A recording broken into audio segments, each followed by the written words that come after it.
আম্মা ডাকছে? আম্মা ডাকছে? সে তো হোমা ফুপির সাথে ঘুরছে। আপনি এই চাদর কেন নিয়েছেন? সোয়াব লাজুক হাসল। শেহজাদ হেসে তাকে কাঁধের একপাশে তুলে নিয়ে গেল কক্ষে। অপরূপাকে ডেকে বলল। রূপা, এটা কি? অপরূপা ফিরে চাইল, হেসে বলল। হ্যাঁ, আব্বার চাদর পরার বায়না ধরেছে তাই দিয়েছি। শেহজাদ চোখ ছোট ছোট করে সোয়াবের দিকে তাকাতেই সোয়াব খিক করে হেসে তার গলা জড়িয়ে ধরতে শেহজাদ মুখ দিয়ে সুরসুরি দিল তার বুকে। সোয়াব হাসতে লাগলো জোরে জোরে। আলিজা তৎক্ষণাৎ তার দরজা ধাক্কা দিয়ে ঘরে ঢুকে বলল। এই কালু বাদানের বন্ধু, কালু বাদান আর কালু আব্বা কোথায়? শেহজাদ আর অপরূপা তার কথা শুনে হেসে ফেলল। অপরূপা তাকে কোলে তুলে নিয়ে এলো, সোয়াবের পাশে দাঁড় করিয়ে দিয়ে বলল। ভাইজান ডাকবেন, কতবার বলেছি। আলিজা দুঃখ পেল, ঠোঁট টানলো। শেহজাদ চট করে তাকে বুকে চেপে ধরে বলল। রূপা, তোমাকে কিন্তু খুব মারবো। অপরূপা হাসতে লাগলো। দুই ভাই বোন চলে যেতে অপরূপা জানতে চাইল। আপনার খাওয়া দাওয়া হয়েছে নাকি শুধু কাজ করে চলেছেন? শেহজাদ গায়ের পোশাক পাল্টে নিতে নিতে বলল। খেয়েছে। তোমার খাওয়া দাওয়া হয়েছে? হ্যাঁ। কাল ভালোই ভালোই বেটে মেটে গেলেই হলো। এখন ঘুমাবো, চোখ দুটো চলছে। অপরূপা বলল। আপনি শুয়ে পড়ুন, আমি আলো কমিয়ে দিচ্ছি। শেহজাদ শুয়ে পড়ল, বলল। মলম দাও তো একটু, চোখ দুটোর কপালটা টানছে। অপরূপা মলম নিয়ে এলো। পাশে বসে কপালে আলতো করে মলম লাগিয়ে দিতে দিতে বুকে থুতনি ছাকাতেই গরম অনুভব হলো। কপালে হাত দিয়ে দেখলো কপালটা খুব গরম। এ কি, আপনার তো ভারী জ্বর এসেছে। আমি ডাক্তারবাবুকে বলি, দাঁড়ান। শেহজাদ তার হাত ধরে রেখে বলল। কিছু লাগবে না, একটা ভেজা কাপড় দাও কপালে, কমে যাবে। অপরূপা জোর করে নিজেকে ছাড়িয়ে নিল। ঔষধ এনে খাইয়ে দিল। ভেজা কাপড় এনে গা, হাতের তালু, পায়ের তালু মুছে দিয়ে কপালে পট্টি চেপে ধরে বলল। আপনি এমন কেন? শেহজাদ মিহিস্বরে জানতে চাইল। কেমন? বড্ড অদ্ভুত, নিজের কথা একটুও ভাবেন না। তো কার কথা ভাবি? কারো কথাই ভাবেন না। আমাদের কথা ভাবলে কি নিজের এতটা অযত্ন করতেন? শেহজাদ বলল। জ্বর সবে মাত্র উঠেছে, আমি শুধু কপালটা টানছিল। আমি সত্যিই তোমাদের কথা ভাবি না?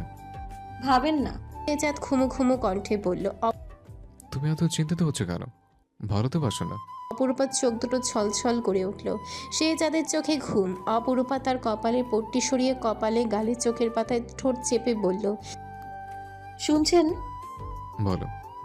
আমি কি আপনাকে সত্যিই ভালোবাসি না? শেহজাদ মৃদু চোখ খোলা রেখে অবস্থায় জবাব দিল। সেটা আমি জানবো কি করে? আপনি না আমাকে পড়তে জানেন, তাহলে এটা কি মিথ্যে বলতেন? তোমার মুখ থেকে শোনার জন্য যদি নিজেকে মিথ্যাবাদী প্রমাণ করতে হয় তাহলে তাই হোক। অপরূপার চোখ দুটো এবার কানায় কানায় ভরে উঠল। শেহজাদের মুখের দুপাশে হাত রেখে বলল। আমার কথা শুনছেন? হুম।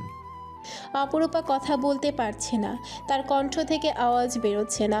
সে কপালটা শেহজাদের বুকে ঠেকিয়ে নীরবে চোখের জল বিসর্জন দিল। মাথা তুলে কান্না দমিয়ে সে বলে ফেলল। আমি আপনাকে কতটা ভালোবাসি কি করে বোঝাই? কিভাবে বললে আপনি আর কখনো আমায় প্রশ্নবিদ্ধ করবে না বলুন? কথাটা শেষ করে ঝাপসা চোখ দুটো মুছতেই সে দেখতে পেল শেহজাদ ঘুমিয়ে পড়েছে। ফুপিয়ে উঠে শেহজাদের পোশাক খামচে ধরে বলল, বলেই পুনরায় কপালটা বুকে ঠেকালো। তারপর আচমকা মাথা তুলতেই দেখতে পেল শেহজাদের চোখ দুটো খোলা। চালাকি ধরতে পেরে রেগে মেগে হাত ছুটতেই শেহজাদ হাত দুটো ধরে ফেলল। হেসে উঠল অপরূপার রাগ দেখে। তার বুকের নিচে চাপা দিয়ে কপালে, গালে অজস্র চুম্বন করে বলল। তোমার বিলম্বিত ভালোবাসা কবুল, কবুল, কবুল। অপরূপা হাত বাড়িয়ে তার বুক জড়িয়ে ধরে শেষ কান্নায় বুক ভিজিয়ে তুলল ক্রমশ। হাঁটতে হাঁটতে আলিজার শাড়িটা প্রায় খুলে গেছে। সে শাড়িটা কোনো মতে জড়িয়ে ধরে মন খারাপ করে হেঁটে চলে আসছিল। শেরহামকে দেখা মাত্র খুশি হয়ে চিক্কুর দিয়ে ছুটে আসতেই মুখ থুবড়ে পড়ে গেল। শেরহাম ছুটে এসে তাকে দাঁড় করিয়ে দিয়ে বলল। কেঁদো না। আলিজা ঠোঁট টানলো, কেঁদে বলল। তারি কোনে গেতে? শেরহাম গালে আদর করে শাড়িটা কোনো মতে পেঁচিয়ে দিয়ে ঘোমটা পরিয়ে কোলে তুলে নিয়ে বলল। বউ, আলিজা কান্না চেপে হাসলো, বলল। দেরি করতো কেন? শেরহাম অপরাধীর ভঙ্গিতে বলল। আর দেরি করব না। আলিজা আঙ্গুল নেড়ে বলল। আল দিতি করলে, আল দিলি তোললে তোমাকে আমার আব্বা তাত তাত মারবে। শেরহাম হো হো করে হেসে উঠে তার পেটে সুড়সুড়ি দিয়ে বলল। হ্যাঁ হ্যাঁ, তোর বাপ সবাইকে খালি মারে। আলিজাও তার তালে তালে হাসতে লাগলো। শবনমের ঘুম ভাঙতে দেরি হয়েছে। চোখ মেলার সাথে সাথে দেখতে পেল তার আশেপাশে এখনও আয়েশা আর হুমায়রা ঘুম।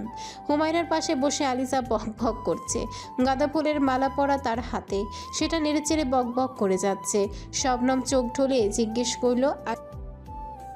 আলিজা তার দিকে ফিরে চাইল, হাত নেড়ে চেড়ে দেখিয়ে বলল। শবনম হাত বাড়িয়ে ডাকলো।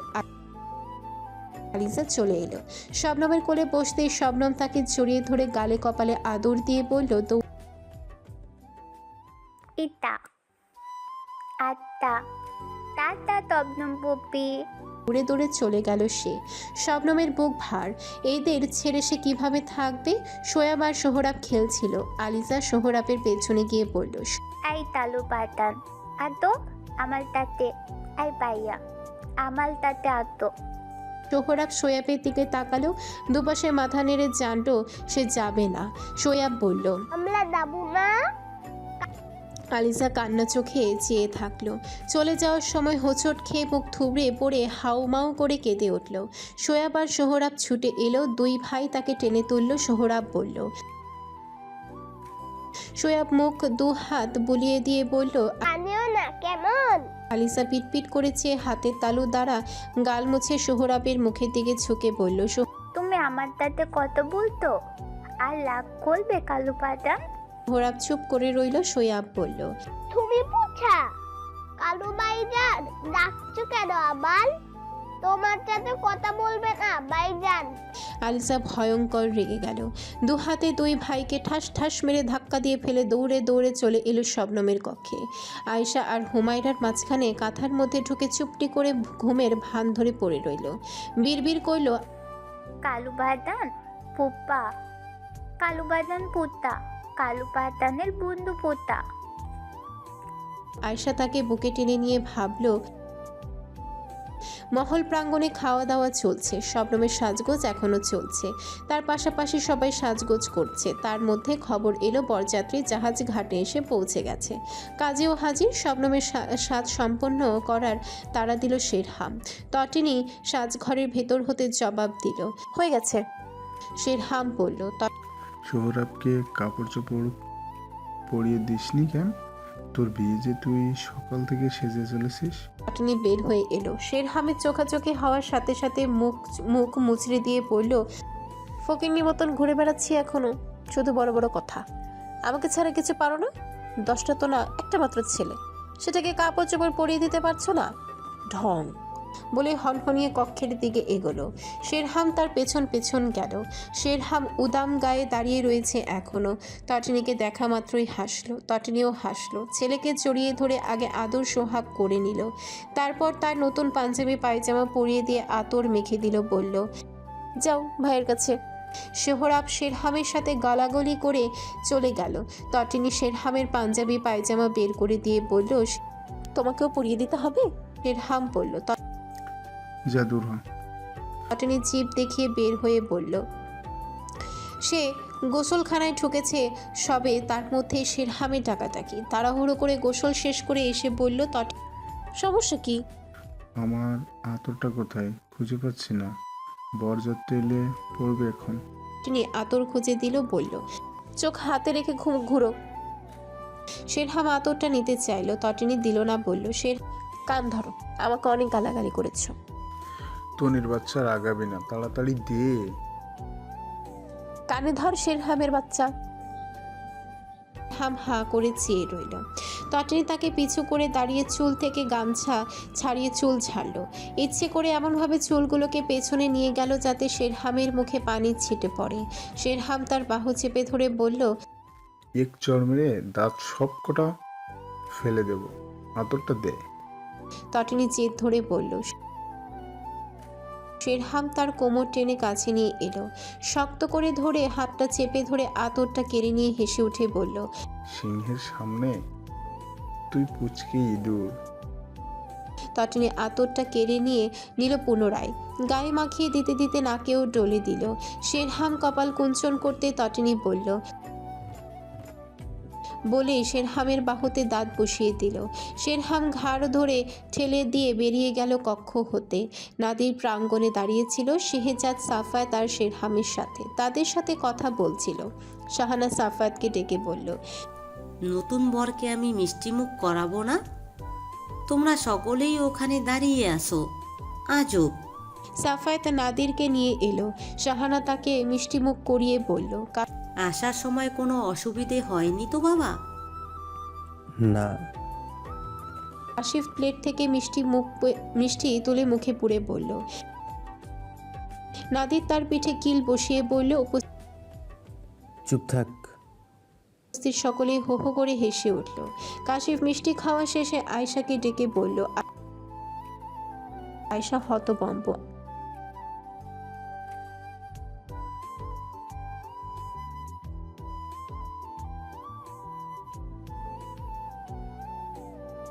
আয়শা রেগে বলল। আয়শা হনহনিয়ে চলে গেল। হুমায়রা পানি নিয়ে এলো। কাশিফ তাকে মজা করে বলল। হুমায়রা বলল, আমি তো আয়েশা বাবুর ছোট। হুমায়রা ফিক করে হেসে উঠে বলল, আমি হুমায়রা, লাইসা খাতুন নই। কাশিফ হেসে উঠে তার মাথা নেড়ে দিয়ে বলল, পর্দার এপাশ ওপাশ বর করে বসা। কাজী বিয়ে পড়ানো শুরু করেছেন। শবনমের পাশে তটিনী, অপরূপা আর সায়রা বসেছে। বরের পাশে বরের মামারা আর কনের বাবা মামারা বসা। পেছনে শেহজাদ, শেরহাম, সাফায়াত বসেছে। কাজী সাহেব বিবাহের খুতবা পাঠ শেষে ইজাব পেশ করে নাদিরের উদ্দেশ্যে বললেন। শবনমের বুকটা ধুকপুক করছে। বর এসেছে সে শুনেছে, কিন্তু এখন অবধি চোখের দেখায় বর বেশি নাদির মেহমাদকে সে দেখেনি। সত্যি কি সেই মানুষটার সাথে তার নিকাহ হচ্ছে? সেই মানুষটা যার মৃত্যুর খবর শোনার পর ছটপট করতে করতে তার অগণিত নির্ঘুম রাত কেটেছে। কি এক অবিমিশ্র যন্ত্রণা! কোনো নাম নেই, কারণ নেই। নিজেও নিজেকে বুঝে দিতে পারছিল না তখন যে তার কেউ হয় না, তার যার সাথে তার কিছু নেই। তার অমন দুঃসংবাদটা শুনে কেন তার অমন লেগেছিল সে কাউকে তা বলতেও পারেনি, না নিজেকে বোঝাতে পেরেছে। অথচ আজ সেই মানুষটি ঘুরে ফিরে তার জীবনে পদার্পণ করতে যাচ্ছে, যে হবে চিরসঙ্গী। কিন্তু এত সময় নিচ্ছে কেন? সমস্ত প্রতীক্ষা অপেক্ষার অবসান ঘটল অবশেষে। শবনম গম্ভীর কণ্ঠে শুনতে পেল, কবুল কবুল কবুল। কাজী সাহেব হাসি মুখে তাকে বললেন। অপরূপা আর তটিনী তার কাঁধে হাত রেখে ভরসা জুগিয়ে বলল, কবুল বলো। শবনম তাদের দিকে তাকিয়ে বলল। তটিনী বলল, এমন সুন্দর সময়, সুন্দর মুহূর্ত সবার জীবনে আসে না। আমার জীবনেও আসেনি। তুমি ভাগ্যবতী। বলো। শবনম চোখ ভেঙে কান্না আটকে বলল। সকলে আলহামদুলিল্লাহ বলে উঠল। তটিনীকে জড়িয়ে ধরল শবনম। কেঁদে উঠল দুই বোন। কাজী সুন্নতি দোয়া পাঠ করলেন তাদের দাম্পত্য জীবনের জন্য। বিবাহ কার্যাদি মিটে যাওয়ার শেষে শবনম স্বজনদের কাছ থেকে বিদায় নিয়ে নতুন জীবনের দিকে এগিয়ে চলল। দুয়ারে দাঁড়িয়ে সজল নেত্রে সবাই তাকে বিদায় জানালো। জাহাজে করে আসার পথে পুরোটা পথ শবনম ঘুমিয়েছিল। নাদির পাশে বসায় মাথাটা হেলে পড়েছিল তার বাহুতে। নতুন বউকে যদিও আলাদা করে বসানো হয়েছিল, তাই সেখানে তার কারো হস্তক্ষেপ ছিল না। তাই নাদির তাকে আগলে রেখেছে পুরোটা পথ। ঘুমিয়ে পড়ায় ভালো হয়েছে, নইলে সারাটা পথ কেঁদে কেটে ভাসাতো। মাঝপথে শবনমের ঘুম ভেঙেছে, আর তখন সে দেখতে পেল নাদির নিজেই ঝিমুচ্ছে। মাগরিবের আজান পড়েছে সেই কখন, এশার আজানের সময় হয়ে এসেছে। শবনম নাদিরের দিকে চোখ রেখে বাইরে একবার চোখ রাখলো। বড় বড় জাহাজ, ট্রলার দেখা যাচ্ছে। অসংখ্য মশাল জ্বলছে। কি জোরালোভাবে বাতাস বইছে, অথচ জানালা বন্ধ করতে ইচ্ছে করছে না ওর। নাদিরের হঠাৎ চোখ খুলে যেতেই সে দেখলো শবনম শুকনো মুখে তার দিকে চেয়ে আছে। শবনমের শীত লাগছে বুঝতে পেরে জিজ্ঞেস করলো, শীত?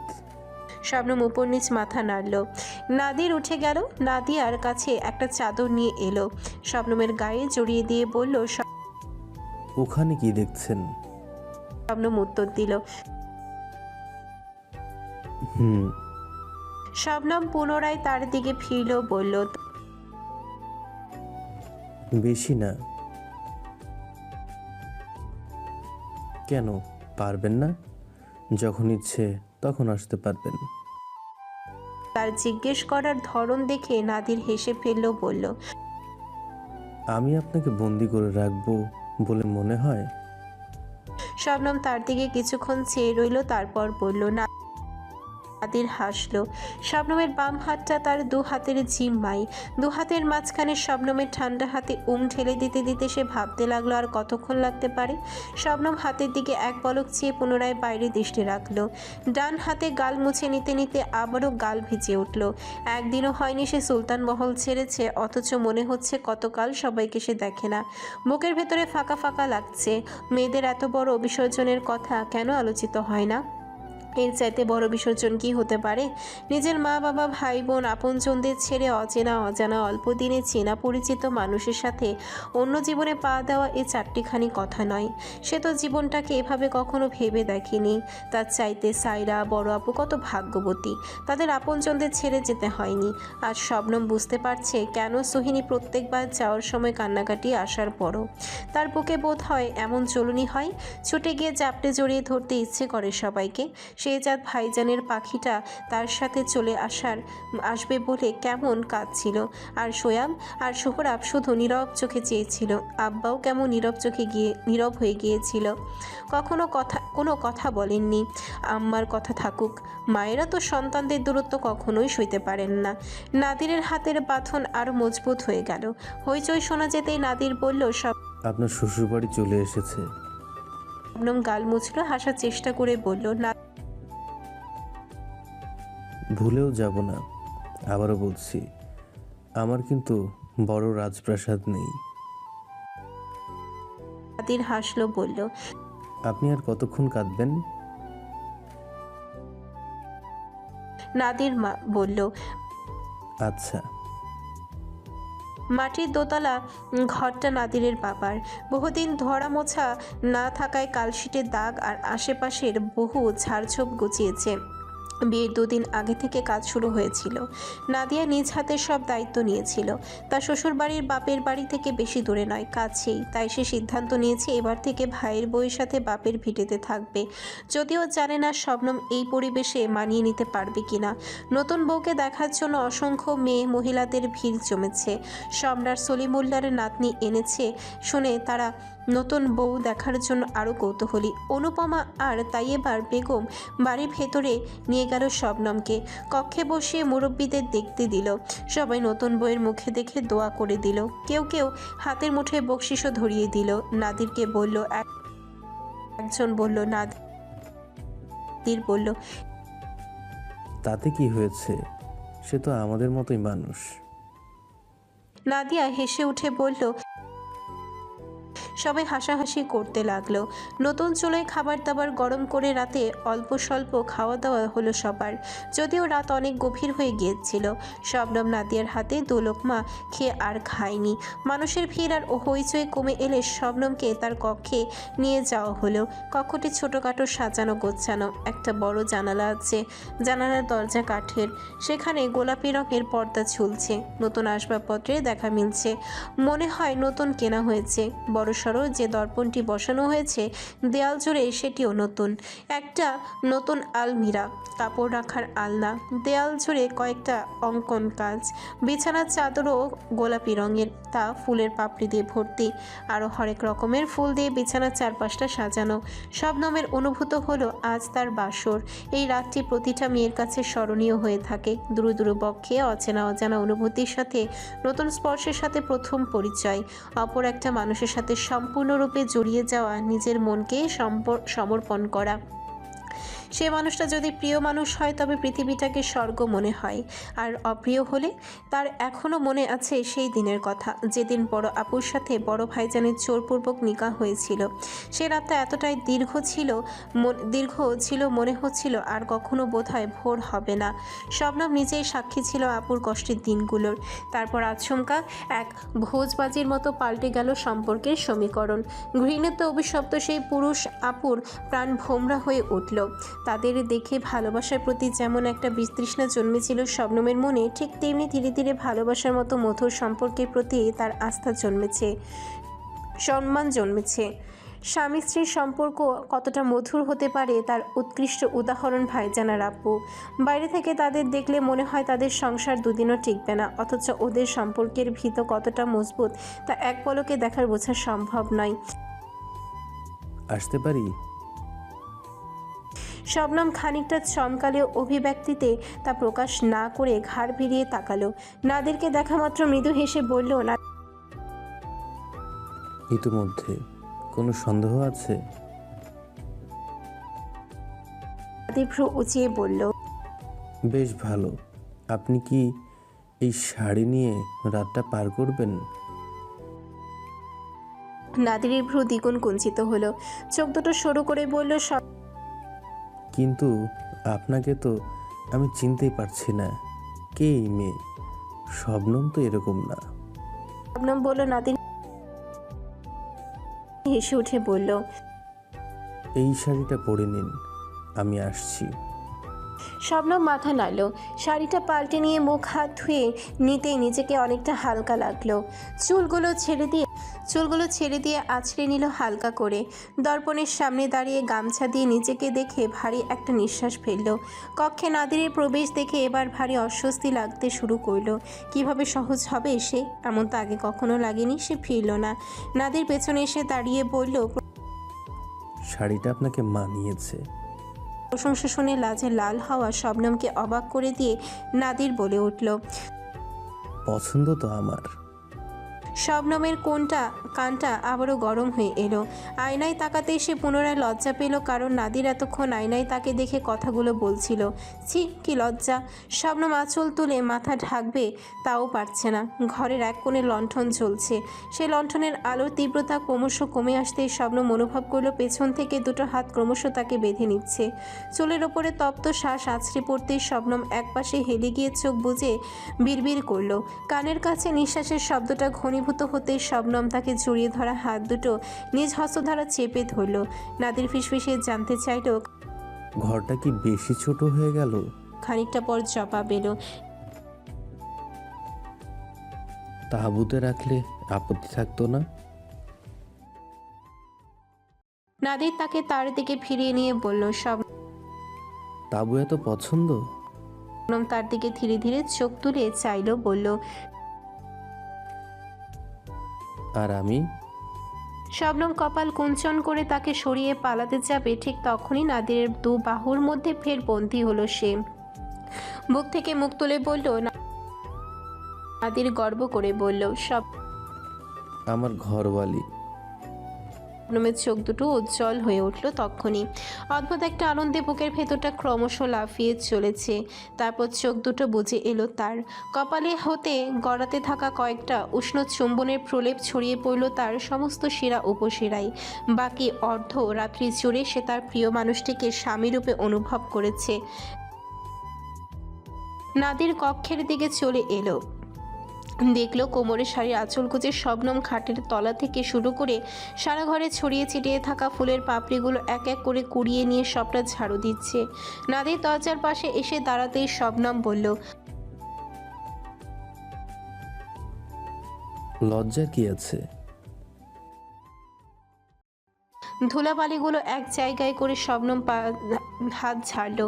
নাদির এসে পেছন থেকে তার কোমর জড়িয়ে ধরে খানিকটা উঁচুতে তুলে বলল, আমি আজই বেরোচ্ছি, সন্ধ্যায় ফিরবো। শবনম নিজেকে ছাড়িয়ে নিয়ে বলল।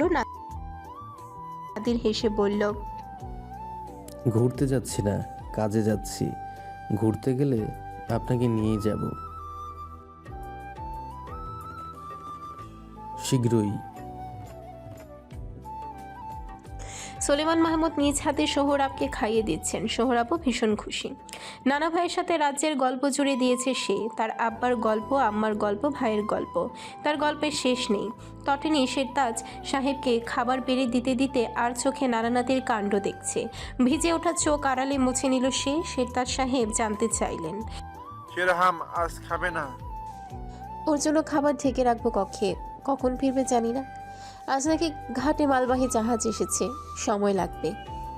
ও। সোহরাব খেয়ে নানাজানের কোল থেকে নেমে এলো। শবনম এসে তাকে কোলে তুলে নিয়ে বলল,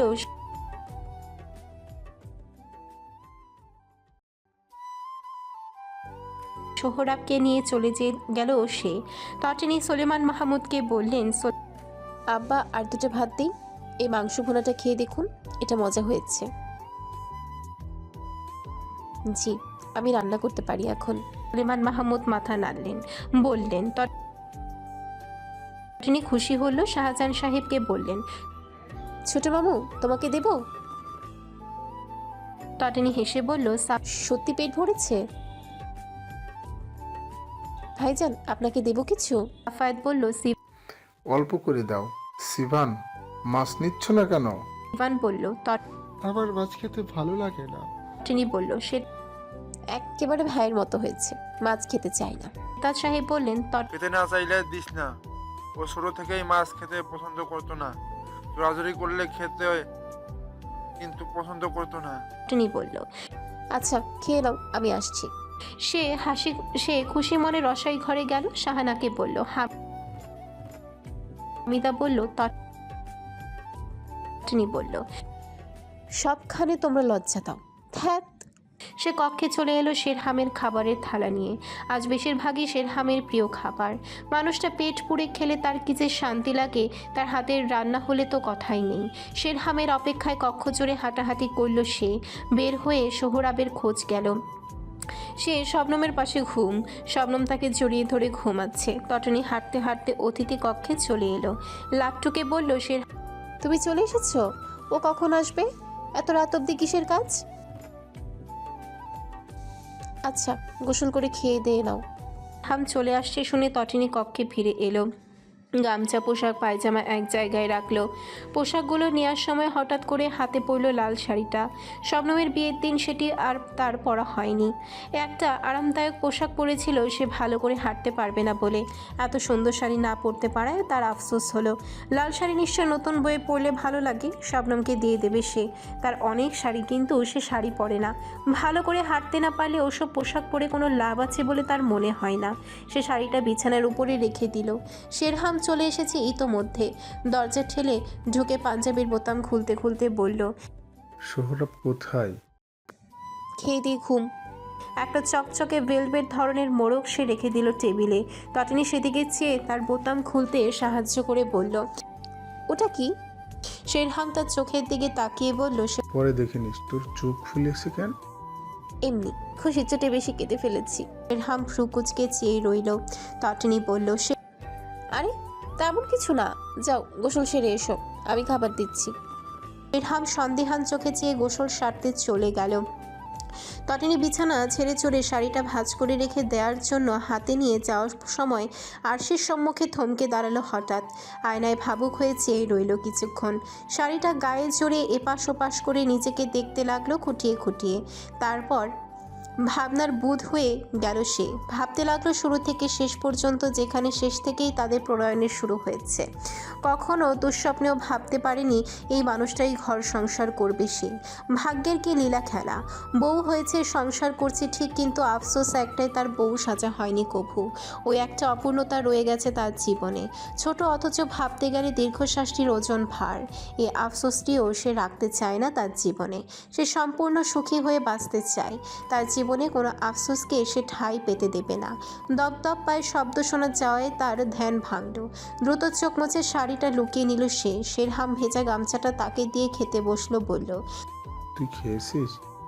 তটিনী খেয়েছে, কিন্তু তারপরও গামছাটা রশিতে বিলিয়ে দিতে দিতে মজা করে বলল, তোমার হাতে খাবো বলে খাইনি।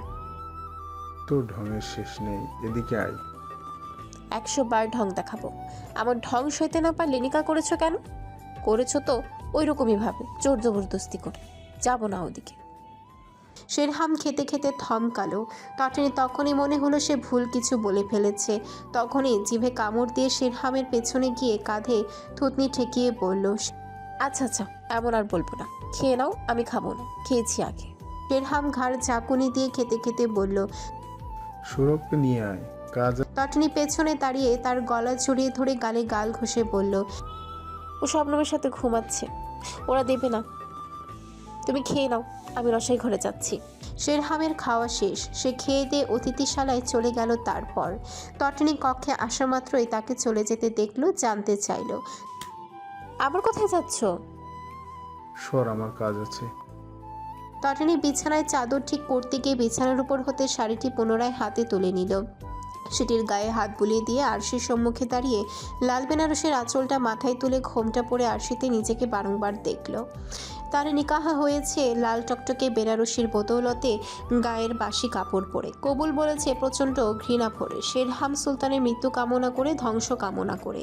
ভাঙাচোরা মন নিয়ে যার বর্বরতা প্রতারণা কবুল করে সে নিকাহা করেছিল, তার জন্য সে আজ বউ সাজবে। শেরহাম সুলতানকে তো একদম তাক লাগিয়ে দেবে। এই প্রথমবারের মতো বলবে তোমার ভালোবাসা কবুল। আনোয়ার আর মানিকের সাথে বাকি কথা শেষ করে শেরহাম কক্ষে আসতেই দেখলো তটিনী একটা লাল শাড়ি নিয়ে ঘাটাঘাটি করছে। সে তটিনীকে পিছু করে কেদারায় বসে বেশ কিছু কাগজপত্র ঠিকঠাক গোছগাছ করতে করতে বলল। তটিনী শাড়ি কুচি ধরতে ধরতে বিরক্ত সূচক শব্দ করে বলল, না, কি মরা আছে ওতে? কিছুক্ষণ পিনপতন নীরবতা। কেদারা ছেড়ে উঠে মোড়কটা নিয়ে কক্ষের বাইরে ছুঁড়ে মারল শেরহাম। তটিনী আতকে উঠল। কিছু বুঝে ওঠার পূর্বে কেদারায় জোরে লাথি বসিয়ে হম্বিতম্বি দেখিয়ে গটগট পায়ে হেঁটে বেরিয়ে গেল। তটিনী স্তব্ধ। শাড়িটা সে এখনও পুরোপুরি পরতে পারেনি। এলোমেলো শাড়িটা পরে কোনো মতে কক্ষের বাইরে বেরিয়ে মোড়কটা নিয়ে এলো। তার খেয়ালই ছিল না এটার মধ্যে দামি কিছু থাকতে পারে। সে কেন এত বোকা? হায় আল্লাহ, এজন্যই ছুঁড়ে মেরেছে? বেয়াদব লোক, একবার বললেই তো হলো। বকবক করতে করতে মোড়ক খুলে ফেলল তটিনী। দেখলো অনেকগুলো পাথরের বসানো ঝুমকো আর চুড়ি। কি সুন্দর! তটিনীর হেসে ফেলল। কিছুদিন পূর্বে তার হাত খালি থাকায় আম্মা তাকে বকেছিল বেশ। তা শুনে শেরহাম জিজ্ঞেস করেছিল তার চুড়ি লাগবে কিনা। সে বলেছিল কয়েকটা হাত করা মোটা চুড়ি তাকে যেন এনে দেয়। এত দামি চুড়ি কেন আনতে বলেছে? তটিনী সবগুলো তার হাতে পড়ে নিয়ে নাড়াচাড়া করল। শেরহাম সুলতানের পছন্দ আছে বই কি, কিন্তু বেয়াদব লোক রাগ দেখিয়ে গেল কোথায়? মাথা নষ্ট করে দেয় লোকটা। সে শাড়িটা ভালো করে পরে চোখে সুরমা টেনে দিল। ব্যাস, শেরহাম কক্ষে এসে কাগজপত্রগুলো আলমিরায় রেখে ধপাস করে দরজা বন্ধ করতে তটনিও ধপাস করে কক্ষের দরজা বন্ধ করে দিল। শেরহাম তেরে এসে বলল। সর, আমার কাজ আছে। তটিনী রেগে মেগে বলল, একদম চুপ, কোনো কাজ নেই। আমি কি জানতাম নাকি ওখানে কি আছে? শেরহাম তাকে সরিয়ে দিতে যাবে, তখন হাতটা ধরতেই চুরির উপরে হাত পড়ল। চোখ নামিয়ে হাতের দিকে তাকাতেই তটনি হাত দুটো পড়া চুড়িগুলো নাড়তে নাড়তে বলল, আমি কিন্তু পড়েছি। শেরহাম অন্যদিকে চোখ সরিয়ে বলল। কাজ আছে বললাম না, পথ ছাড়। তটনি মুখ গম্ভীর করে চেয়ে রইল। তাকে চুপ করে থাকতে দেখে শেরহাম কপাল ভাঁজ করে তাকালো। তটনি মুখটা দ্বিগুণ গম্ভীর করে বলল, তুমি সব সময় আমার সাথে এমন করো। আমি যে কত সুন্দর করে সেজেছি, তুমি একবার ভালো করে তাকাওনি। শেরহাম তাকে আগাগোড়া এক পলক দেখে নিয়ে বলল, তোকে এত রাতে এমন সংসাজতে কে বলেছে? তটনির চোখ টলমল করে উঠল। তটনি, আমি সং সেজেছি? তুমি আমাকে বউ সাজিয়ে নিকা করেছো? নিকা করেছো তো জোর করে, বদনাম করে। গায়ের ময়লা কাপড় পরে তোমাকে কবুল বলেছি। আমার কি আর 5টা মেয়ের মতো বউ সাজতে ইচ্ছে করে না? সারাক্ষণ খ্যাক খ্যাক করে, একটু ভালো করে দেখেও না, কথাও বলে না। গলায় কান্না। শেরহাম নরম কণ্ঠে বলল, শাড়িটা কোথায় পেয়েছিস? বলবো না, যা, যেখানে ইচ্ছে সেখানে যা। বলতে বলতে দরজা খুলে দিল সে।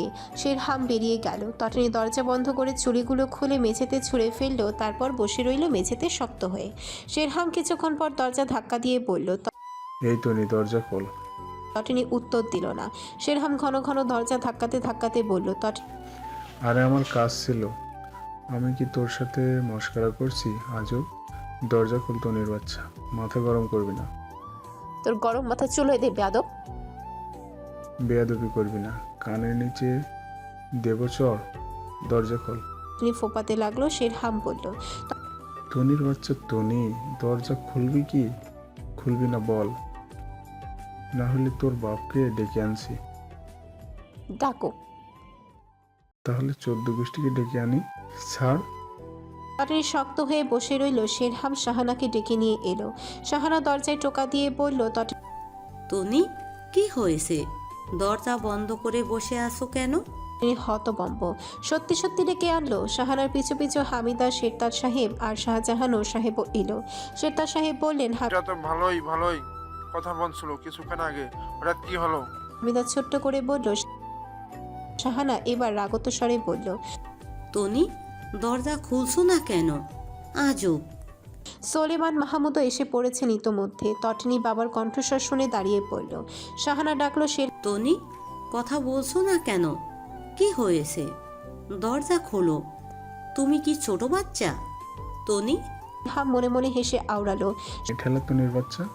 শাহানা চেঁচামেচি বাড়তে তটিনী কান্না গিরে ছোট করে বলল, আপনারা যান, দরজা খুলছি। শাহানা দরজার সামনে থেকে সরে বলল। আচ্ছা যাচ্ছি, দরজা খোলো। তটিনী দরজার খিল খুলতেই শেরহাম দরজা খুলে ঢুকে পড়ল। শাহানা দুপাশে মাথা দুলিয়ে বলল। আমাকে জ্বালিয়ে মারছে এখনো। শেরহাম দরজা বন্ধ করতে তটিনী মেঝে থেকে একটা ছুরি তুলে নিয়ে ছুঁড়ে মারতে সেটি দেয়ালে গিয়ে বাড়ি খেয়ে শব্দ হতেই শাহানা সহ সকলেই থমকে গিয়ে দরজার সামনে এসে দাঁড়ালো। কি শুরু করেছো তোমরা? তনি, কি হচ্ছে কি? শেরহাম চলে গেলো সব কুড়িয়ে নিল। তটিনী বসা থেকে উঠে পড়ে কিছু বলতে যাবে, তখনই শেরহাম তটিনীর গাল চেপে ধরে বলল, কিছু হয়নি, তোমরা যেতে পারো, সব ঠিক আছে।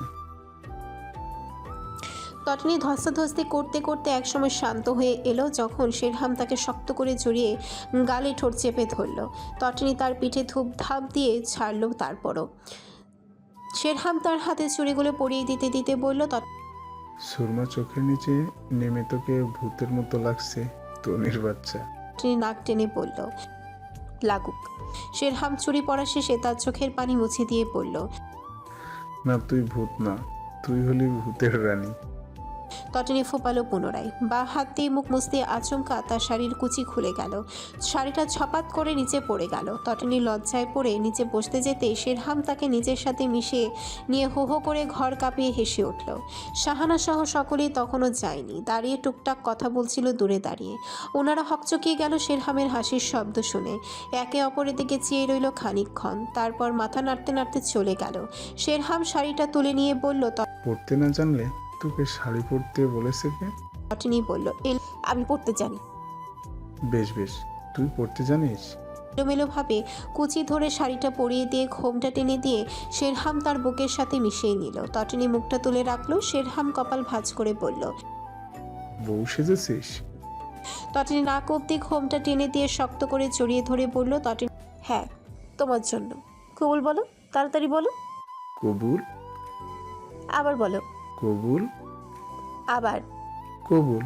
হেসে উঠল। শেরহাম ঘোমটা তুলে দিয়ে বলল, এখানে হাসির কি আছে?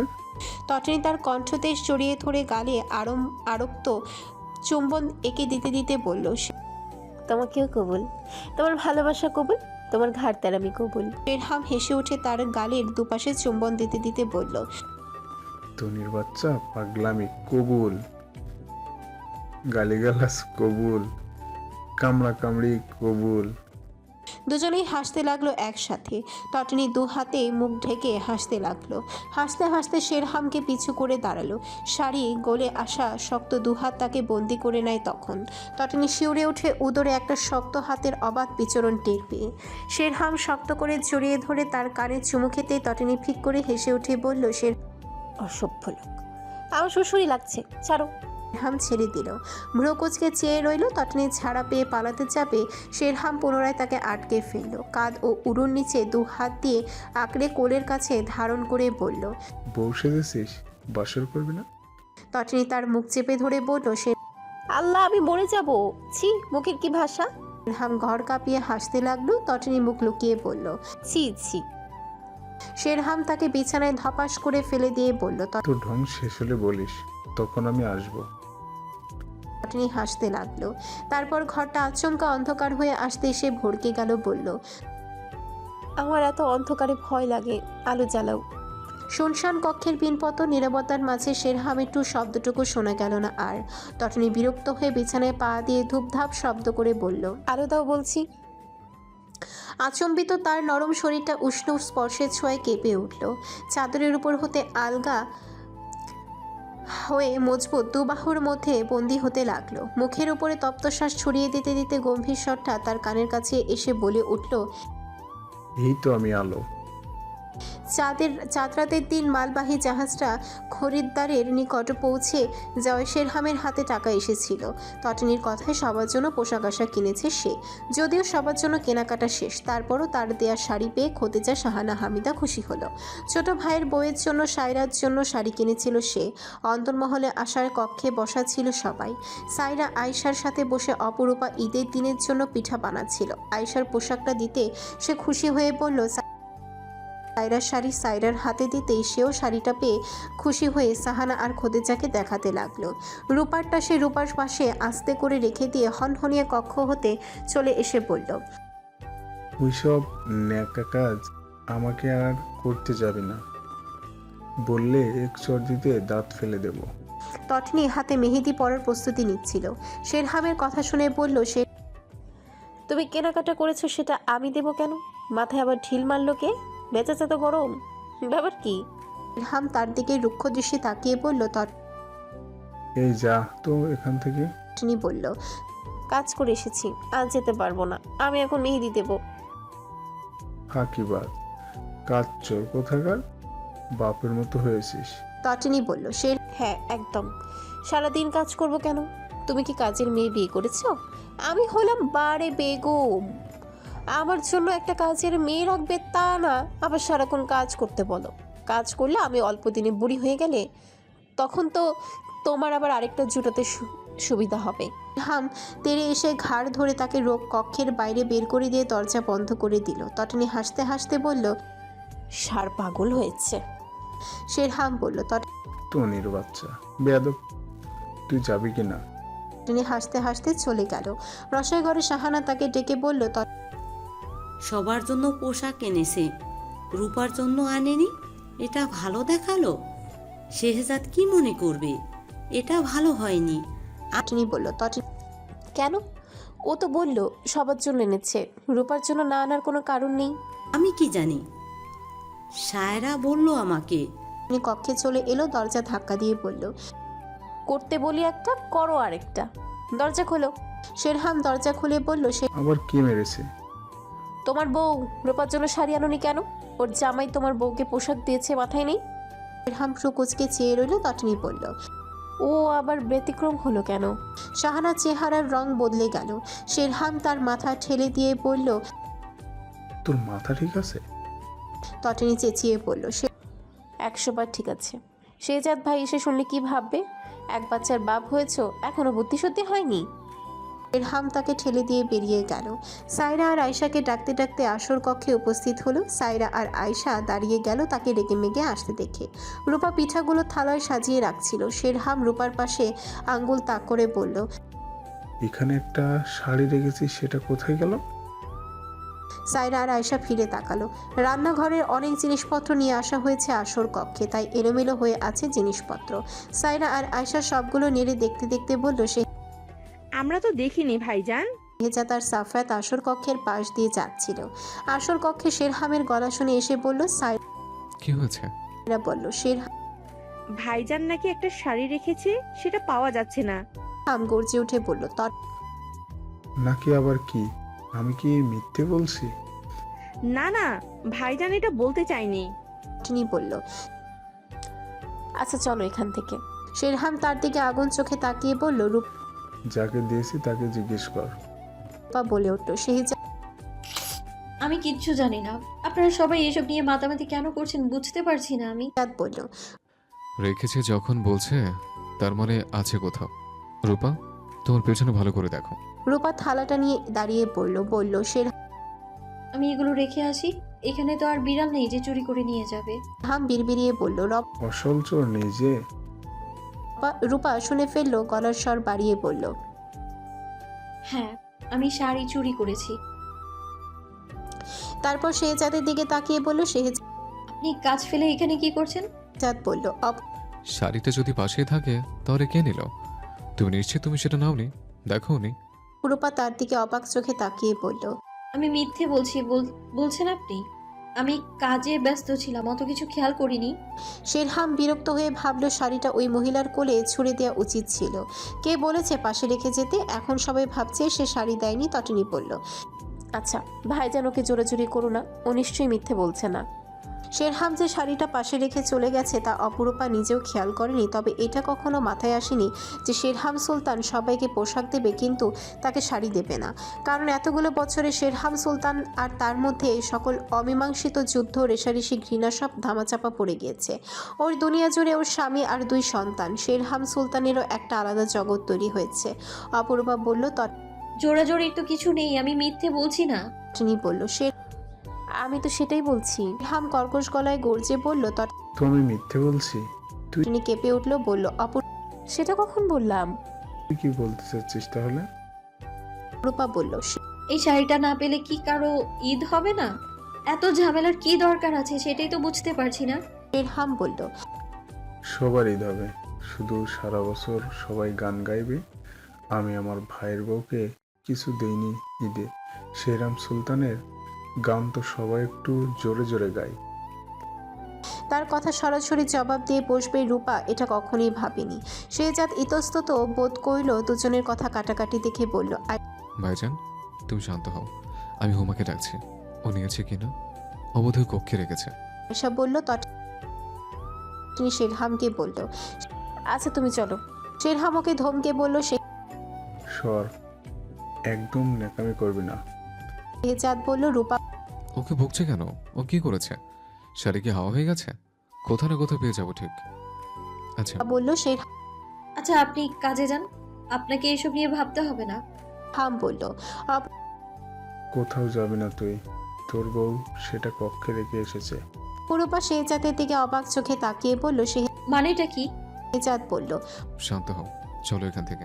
অপরূপা বলল। আমাকে ই নিয়ে বিনিয়ে চোর বলা হচ্ছে? শাহানা বলল। তনি শেহরামকে নিয়ে কক্ষে যাও, ওকে কিছু খেতে দাও। শেহজাদ তুমিও যাও, আর কথা বাড়িও না, পেয়ে যাবো সেটা। শেরহাম বলল। নিজের শাড়ি নিজে নিলে কেউ চোর বলবে কেন? অস্বীকার করছে তাই বলতে হচ্ছে। রূপা শেহজাদের দিকে তাকিয়ে ফুঁসতে লাগলো। শেহজাদ তার দিকে অসহায়ের মতো তাকিয়ে ভাবলো। আমার কি করার আছে এতে? তখনই সিভান এসে বলল। সবাই তো এইখানে, বউটাকে দেখো তো, সবাই সুন্দর বউ। সবাই ফিরে তাকাতেই হতবাক হয়ে গেল। আলিসার গায়ে চরণে নতুন শাড়ি। সিভানের কোলে বসে সে খিকখিক করে হেসে শেহজাদকে বলল। আব্বা আলিতা বউ। শেহজাদ হেসে ফেলল, কপাল চাপড়ে বলল। হায় আল্লাহ, শাড়িটা কখন নিয়ে গেছেন আপনি? তটিনী বলল। ওরে পাখি, কি সুন্দর লাগছে পাখিটাকে। বলে সিভানের কোল থেকে কোলে নিয়ে গালে আদর করলো। শাড়িটা বড় হওয়ায় সিভান তা 4 ভাঁজ করে শুধু তার গায়ে জড়িয়ে দিয়ে মাথা ঢেকে দিয়েছে। আলিসা হাসতে হাসতে তটিনীকে বলল। আমার তালি। তটিনী হাসলো। রূপা বিড়বিড়িয়ে বলল। পাজি মেয়ে। হাত বাড়িয়ে তটিনীর কোল থেকে শেহজাদের কোলে চলে এলো আলিসা। শেহজাদের চুল দাড়ি গাল টেনে দিয়ে লালা লাগিয়ে আদর দিল। খোদেজা বলল। আলিসা উনার দিকে তাকিয়ে আঙ্গুল তুলে বলল। টুপ দাদু আমার আব্বা তেতানে। শেহজাদ হেসে তার গালে আদর দিতে দিতে বলল। আপনি কাজটা ভালো করেননি আম্মা। আলিসা আঙ্গুল দেখিয়ে বলল। টুপ আলিতা বউ। শেহজাদ বলল। হ্যাঁ বউ, পুতুল বউ। আলিসা তার গালে তার গাল তার দিকে ফিরিয়ে বলল। রূপা মাতাল্লা বলো। হাসলো। শেহজাদ সশব্দে হেসে উঠে বলল। মাশাআল্লাহ মাশাআল্লাহ। সবাই হেসে উঠল বাবা মেয়ের কথা শুনে। আলিসা এতক্ষণে তার কালু আব্বাকে দেখেনি, দেখা মাত্রই চেঁচিয়ে উঠে বলল। এই কালু আব্বা। বলে হাত দুটো ঝাপটাতে লাগলো। শেরহাম রেগে মেগে শেহজাদের পাশ দিয়ে কক্ষ থেকে বেরিয়ে যেতে আলিসা শেহজাদের কোল থেকে ঝাপটা মেরে শেরহামের পেছনের পাঞ্জাবি আঁকড়ে ধরে ফেললো। তখন তটিনী বলল। নাও না একটু কোলে, ওর সাথেও রাগ দেখাচ্ছ।